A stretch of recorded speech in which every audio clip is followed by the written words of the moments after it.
Avec Gérald Kierzek, bonjour. Bonjour. Merci d'être avec nous ce matin. Vous êtes médecin urgentiste à l'Hôtel Dieu, directeur médical de Doctissimo et auteur de Votre santé dans le monde d'après aux éditions du Rocher. On sait là, avec en plus le grand pont du 15 août partout en France, les services des urgences sont au ralenti, que ce soit à cause du manque de personnel ou de l'affluence touristique ou tout simplement des départs en congé. Quelle est la situation chez vous à l'Hôtel Dieu ?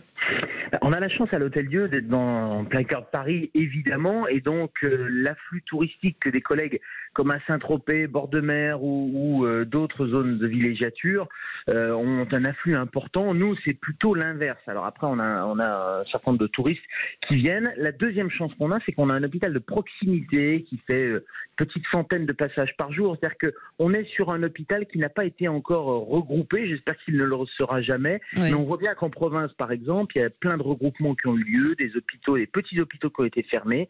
Et on a fait des espèces d'usines à malades épuisantes pour le personnel. Et donc, on rentre dans un cercle vicieux. Plus de malades, moins de personnel, moins d'hôpitaux autour de proximité. Et c'est cette espèce de spirale infernale qui atteint les urgences partout en France. Alors, quand vous dites on a fait une usine à malades, c'est-à-dire qui a fait une usine à malades ? C'est les politiques depuis 15 ou 20 ans, les politiques de santé publique, les agences régionales de santé en particulier. Vous savez, c'est un principe assez simple. Quand vous avez des grandes surfaces par rapport aux petites surfaces, on fait des économies d'échelle. Et bien, ce modèle des grandes surfaces, ou le modèle des TGV, d'ailleurs, si on prend l'exemple de la SNCF, on fait des voies rapides et on supprime les petites gares et les petits trains. C'est exactement la même chose, avec la même politique, probablement le même mécanisme intellectuel de nos élites, en particulier administratives, qui a présidé à ces décisions. Et donc, on a fait, depuis 2009, avec la loi Bachelot, cette loi Hôpital Patient Santé Territoire, qui a créé des groupements hospitaliers de territoire. On a fermer ces petits services en disant voilà, finalement ils servent pas à grand chose, on va pouvoir faire des économies d'échelle avec des grands hôpitaux. Le problème de ces grands hôpitaux, c'est que c'est valable quand vous avez des pathologies très aiguës, des greffes de cœur à faire, des choses très pointues, parce qu'on peut pas le faire dans des petits hôpitaux, mais les besoins actuels, c'est plutôt de la proximité, c'est plutôt des hôpitaux généralistes, et c'est ça qui permet de faire de la bonne médecine, en plus de la médecine humaine qu'attendent les patients et qu'attendent les personnels. Besoin de proximité, mais ce qui est incroyable, c'est qu'à chaque été, enfin pas que l'été d'ailleurs, on reparle de cette crise. Pour vous, c'est crise sans précédent ou pas ? Des services des urgences. Sans précédent, c'est-à-dire qu'on s'habitue à ce scandale. Ouais, c'est ça. Simone de Beauvoir disait ce qui est scandaleux dans le scandale, c'est qu'on s'y habitue.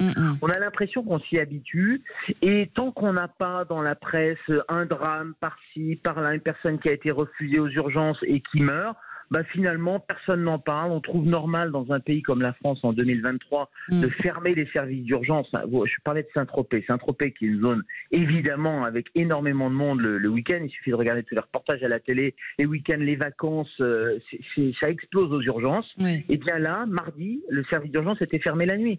Donc, quelles sont les conséquences de ça ? Les conséquences, c'est qu'à bas bruit, à la maison, des gens disent on va pas aller aux urgences. Oui. Des gens qui auraient pu avoir une prise en charge correcte, rapide. Malheureusement, il y a un retard de soins, et un retard de soins, c'est des morts. Donc ça veut dire quoi ? Ça veut dire qu'en France, il y a en 2023 aujourd'hui des gens qui meurent à cause des services d'urgence qui sont soit fermés, soit saturés, soit une espèce d'autocensure de la population qui dit je vais pas embêter, je vais pas aller aux urgences. Parce que le message qu'on passe depuis des années, que les politiques nous passent depuis des années, ou que les ARS nous passent depuis des années, c'est on tape pour les gens en disant vous venez pour rien aux urgences, c'est vous qui encombrez les services d'urgence. Il y a une culpabilisation en fait finalement à l'envers du patient. Complète, parce que on est quand même mon droit dans un pays comme la France, on paye des impôts, sécurité sociale, etc., d'avoir des services d'urgence, d'avoir un maillage de proximité, d'avoir des maternités de proximité, parce que on parle souvent des urgences, mais c'est pas que le problème des urgences, c'est la partie émergée de l'iceberg. La partie immergée de l'iceberg, c'est un système de santé qui n'est plus du tout à la hauteur. Les médecins généralistes qui n'en peuvent plus payer à coups de lance-pierre, qui sont obligés de faire énormément de volume là aussi, et une carrière qui n'est pas motivante. Des hôpitaux en aval des urgences, c'est-à-dire des lits d'hospitalisation qui sont pareils dans un état apoplectique. On a vraiment un système de santé qui est à genoux.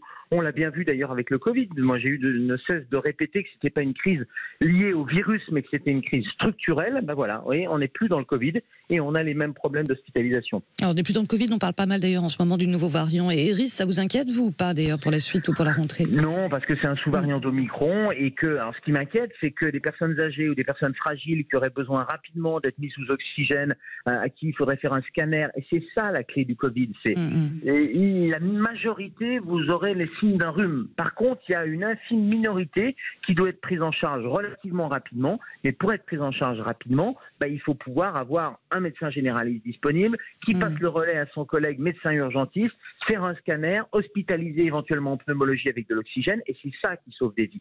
Donc le variant Eris, mais comme la grippe ou comme d'autres types de pathologies virales, vont avoir des conséquences malheureusement dramatiques chez certains à titre individuel. Tout ça parce qu'on a un système de santé qui n'est plus capable de vous diagnostiquer et de vous traiter. Pour terminer, dernière question, est-ce que vous pensez qu'Emmanuel Macron va tenir sa promesse de désengorger les urgences d'ici décembre 2024, Gérald Kierzek? Enfin, rien n'est fait pour. C'est-à-dire qu'à part des effets d'annonce, rien n'est fait structurellement pour améliorer la situation. La situation, encore une fois, qui est liée aux urgences, peut-être remotiver les personnels, faire des hôpitaux à taille humaine, revenir à ce maillage de proximité, mais il y a aussi l'amont et il y a l'aval.